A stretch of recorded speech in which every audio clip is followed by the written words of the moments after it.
Warning! Tube amplifiers have lethal voltages inside them. Please do not attempt to build, test, or repair these without understanding and following all safety protocols. Hey y'all! Well, we're back for another segment on our Musical Paradise MP301 mod series, and in this video I'm going to show you where we have the input tubes currently biased, and it's at the same milliamp or current level that the amp was out of the box, which is it's biased at 2 milliamps, and that's 6 to 6.5 volts across the 2700 cathode resistor. And I'm going to show you what that bias point looks like with the tube triode strapped, and then we're going to dive into where I want to change that to and why. And then we're going to go over the cathode bypass capacitors that are going to be needed to be ideal. One of the viewers pointed out that while the 220 UF is definitely an improvement over the 150 UF, something a little higher is probably more ideal. Going to be showing you that, and then yeah, let's get into that and see what needs to be done to make this lamp sing. Okay, so we're going to look at our schematic here of where we're at right now. And see, we got 348 volts on this side of this 100K plate load resistor. One thing that kind of skews this voltage is we've installed this shade or plate-to-plate feedback resistor, and before I installed this resistor, I measured this and it was around 140 volts. But for our calculations right now, that doesn't matter. What does matter is where this voltage on the cathode is sitting, which is at 6 volts. So we're going to subtract this 6 volt from this 348. So basically we have 340 volts. Again, we don't need to be within a volt or two. Doesn't going to make any difference. So we're going to use 340 volts as our voltage on the other side of the plate load resistor. And then the way this is calculated up is on one end of the scale, we get the voltage sitting on the plate if this was a completely open circuit with zero current. So if there's zero current flowing across the tube, then you're going to have this voltage sitting at this point right here. If this is a dead short across here, and this is 0 volts sitting right here, we're going to see what the current across this 100K resistor is for the other axis. So let's do some quick math. We're going to put on our 340 volts. We're going to put on our 100K plate load resistor, and we get 3.4 milliamps. So then we come over here to our load line. There's 3.5 milliamps. There's 340 volts. And this green line here is our load line. So next we're going to draw in our bias point, which is right here at 6 volts. And it's going to look like this. So we're going to be, it's showing 145 volts, which is really close to what we measured. And it's going to be showing about 2 milliamps, which is really close to what we measured. Again, this is not going to be exact. This is a guideline for setting up the tube.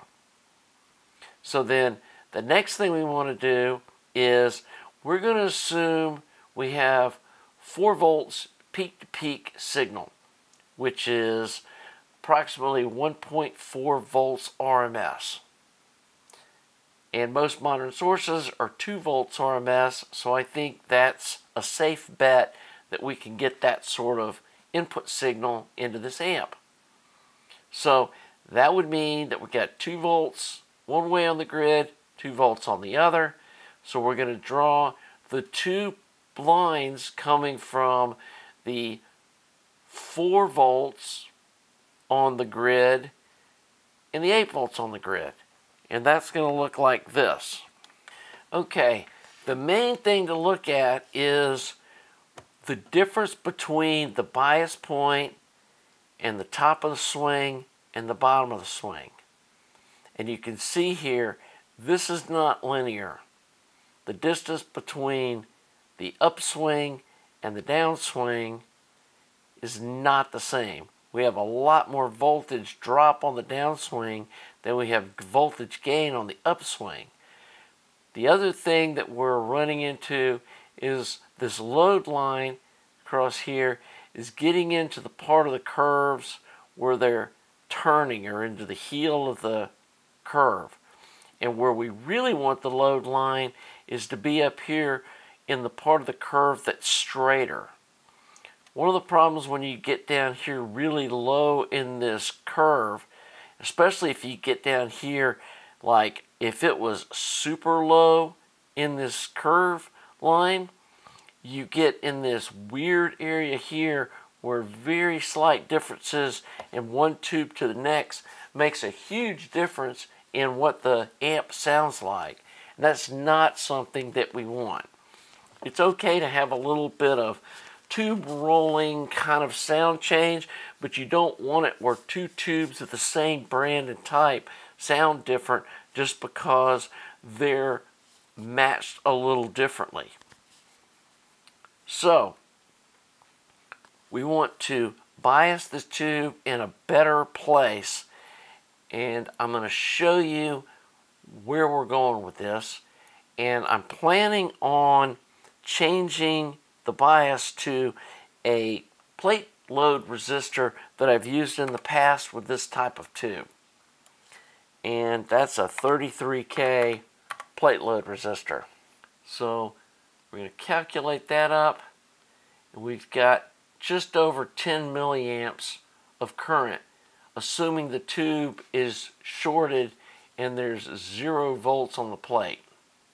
So let's go over here and redraw this load line using 10 milliamps instead of 3.5 milliamps.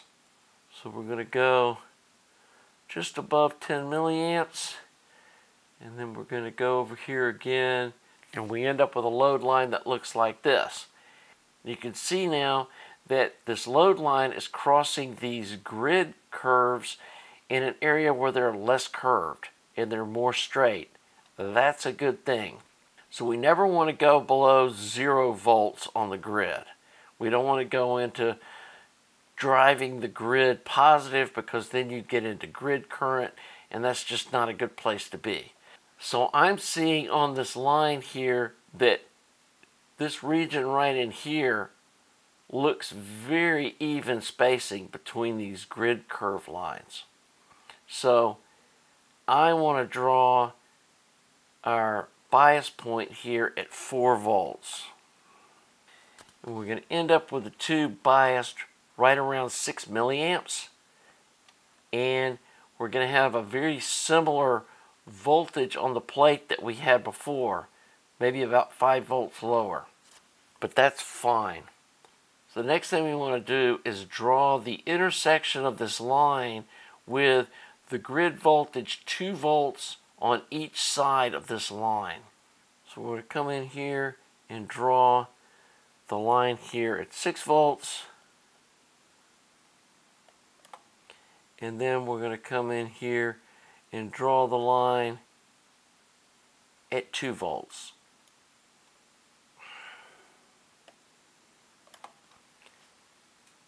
And you can see this time we've got an equidistance between this bottom swing of the curve of the sine wave and the upper swing of the sine wave.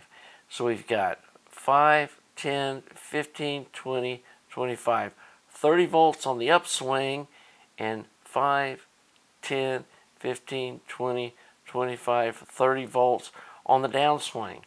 So with 4 volts peak to peak input signal, we're going to get 60 volts of swing on the plate or the output of the driver stage going to the output tube. Now if you remember, the bias on the output tube is 23 volts. So we only need to swing this about 25 volts in each direction. So this could get swung down to almost 0, and then on the other side it would get swung up to about 50 volts or 46 volts or something like that. So this driver tube is going to have no problem swinging the grid of the output tube this 48 to 50 volts that it needs with a 4 volt peak to peak input signal or 1.4 volts RMS. And again, you can see how evenly it's swinging the voltage. And this is exactly what we want to see out of a driver tube. So now we know we want to be at 6 milliamps at -4 volts. So the next thing we do is we come over here to this again and we erase all these numbers, and this time we know we want 4 volts and we're going to have 6 milliamps, and how much resistance is going to get us there. So we're looking for something around 666, which yeah, 666, right? Anyway, and you can see how low the wattage here. I mean, you could get away with a 1/4 watt resistor easily, but I like using larger resistors because they tend to be quieter when there's power running through them. So we're probably still going to just stick a 2 watt resistor in here. So let's see what changing this value slightly does to our voltage. And see if we go down to 650, it drops 1/10 of a volt. And if we go to 680, same thing, it goes up about 1/10 of a volt. So anywhere from 650 to 680, you know, 1/10 of a volt one way or the other is not going to make any difference on the bias. So I'll have to look up on the resistor chart and see what a common value is. But anything around 670, 680, 660, 650 doesn't really, you know, it's not that critical. We just want to try to hit something close to 4.0 volts. And if it's 4.1 or 3.9, it's not going to really make any difference. It's just going to change the bias point very slightly. It's still going to stay linear because the whole thing, this little section between here and here, is just going to shift up and down this line a little bit. So it's really not a big deal. So the next thing we need to do is figure out what kind of bypass cap that we're going to put across this resistor. And we have another little web calculator here, our bypass capacitor calculator. And so we want the frequency desired to be filtered out. I'm going to go ahead and go down to 15 hertz. And that means it's going to short any frequency from 15 hertz and up AC on the cathode to ground, which is what we want to happen. And so the resistor parallel, let's just go all the way down to 650 and see what it says we need.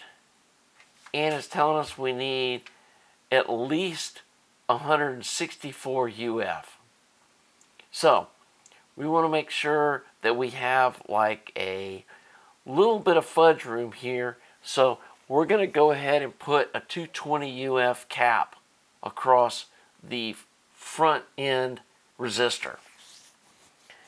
And that will make sure that we bypass low enough frequencies where this resistor capacitor combination isn't going to harm the low frequency response.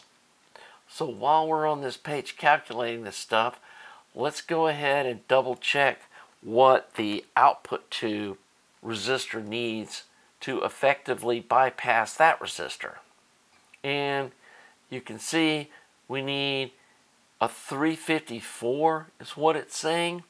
I really think we can get away with a 330 UF, because let's just go to 17 hertz. Yeah, that'll go all the way down to 17 hertz. And so a 330 UF is going to be fine to put across the output tube resistor. And if you remember right, we put in a 220 UF, which, as one of the viewers stated, probably wasn't quite low enough, but it's way better than the 150 UF, because you can see here, if we do this calculation, the capacitor they put across that resistor from the factory is only good down to 35 hertz. And I think that the 220 probably get us down to, let's try a couple of different numbers here. Yeah, it'll get us down to 24 hertz. And so let's go ahead and put a 330 UF across the output tube cathode resistor, and we're going to put a 220 UF across the input tube resistor. And that should get us in a really good place.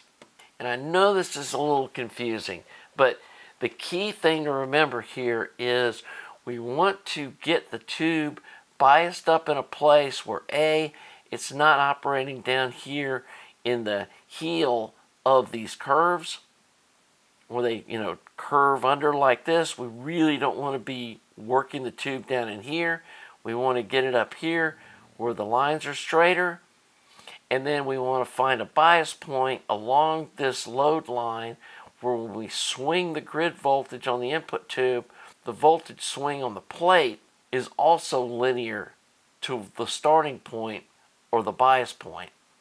And biasing this tube at 4 volts with a 330K plate load resistor with 340 volts on the other side of the plate load resistor is going to get us exactly that. And this should work really well. So this looks like a great place to wrap up this video.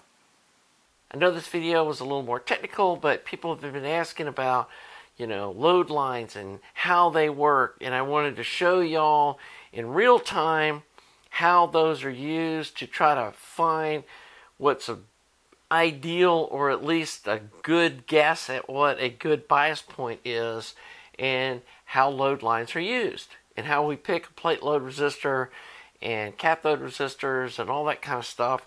So hopefully this was helpful. And I think we found a good operating point where these tubes are still only going to be biased at about 30% or so, 35% of their rated power, but it gets them into a much better range than they were, which was maybe 5% of their power, which is, to me, never a good place to be running a tube. Also, very linear area to run the tube in. And I'm hoping that that's going to get our distortion down just a little bit and get the amp more linear and sweet sounding. I haven't listened to it the way it is. I know this is not where it should be. I'm not going to do listening tests until I get the amp where I really know it should be. And I talked earlier about possibly doing an LED resistor combo instead of just going with a resistor and a bypass cap. I feel like in this case, since this is kind of a more traditional amp, we're going to try going with just the plain resistor capacitor combo, like it's kind of traditionally used in these kind of amps. We would probably have to use 2 LEDs stacked up to get to the negative voltage that we need, which, who knows, we may try that as an experiment later on, but for now, I just want to go with like this resistor with a, 180 to 220 cap across it to get the input tube biased in the right spot. So, anyway, did want to follow up on a couple of questions that came out in an earlier video. One viewer said, "Oh, I see you're putting negative feedback in it. That's going to create a bunch of odd order harmonics and get rid of the second order harmonics." No, guys, that is not what the type of feedback we're using in this amp is. This shade plate-to-plate feedback. It doesn't do that. So that's nonsense. You guys that have been going in and cutting that capacitor out of the input tube, that's also negative feedback. It's called degenerative feedback, and that also doesn't introduce a bunch of odd order harmonics and kill the second order harmonics. So just wanted to, get the record straight on that. Had another guy respond that using a 510K grid leak resistor was way too big. Here's the data sheet. It's showing that you can use a 500K grid leak resistor. And 10K over that's not going to create havoc. If you really feel like that 500K is the limit, you can stick a 470K in there. It's not going to hurt anything. But I've been using 510K resistors on EL34 tubes for years. Never seen a problem from doing that. Now, when you get into like KT88 tubes, or you get into like, fixed bias, that's a different story. But that's not what we're doing. And that's, the tube data sheet says it's okay to do that, so that's what we're doing, because it makes the cap balance well as far as the frequency response. And I'm a big believer in using as small a coupling cap as you can. I don't know if you can hear it, but of course Dolly picks this time to eat dinner, but while I'm recording a video. Anyway, so figured out what I'm going to do with this thing. I am going to go ahead and order a few parts. I don't believe I have a cathode resistor for the input tube that's the right size here in stock. And I'm going to go ahead and order some capacitors and stuff to get us on the right track. I know one of the things that people do in these amps is they install larger of these power supply filtering caps. I haven't even looked at the power supply yet. We'll get into that in another video. I have a feeling that changing the bias point on these input tubes and triode strapping them is going to get rid of all that hum, because the way these things were wired before, they were just hypersensitive on the grid, which does make the tube susceptible to picking up any kind of noise inside the amp. And instead of trying to like ultra filter this, and know that the other problem, when you put giant filtering caps, it just hammers the transformer. Doesn't matter whether it's got a tube rectifier or a solid state, it really makes it rough on the transformer windings. So really don't want to do that unless we just absolutely have to. So for now, I'm probably going to leave these alone, see if the changes to the input tube gets rid of the hum that I was hearing, and so we don't have to resort to that. So it's probably going to be a week or so before we get back on this. I've kind of gone bam, bam, bam on the videos on this thing. You guys just need to be patient. Let me get some parts here. Let me put the parts in, get this one channel done, so then I can listen to the before and after. I have to do it in mono, but still you can tell a lot and see what the amp sounds like with the modified channel versus the stock channel. And then if I'm all happy with the way that turns out, we'll do a video showing how to mod the other channel, which of course you need to do on both channels to, finish the amp. But anyway, yeah, this has been interesting, and looks like you guys are enjoying it. Thanks for you folks that have tossed donations saying, please keep going on this, because then it's like, okay, I know some people want to see this, so I'm going to keep going on this. Talk to the owner. He's interested in doing the output transformers. I'm going to show y'all how I calculate up what type of transformers we need to buy. I do have both 3.5K and 5K 15 watt ed cores sitting here in stock that I can kind of Frankenstein wire into this thing to do some testing on to see which one sounds better. I have a feeling it's going to be the 3.5K, but we'll see actually trying them. And again, Appreciate all you folks that sub to the channel, that watch my videos, that are part of my Patreon. And until the next video, have a nice day.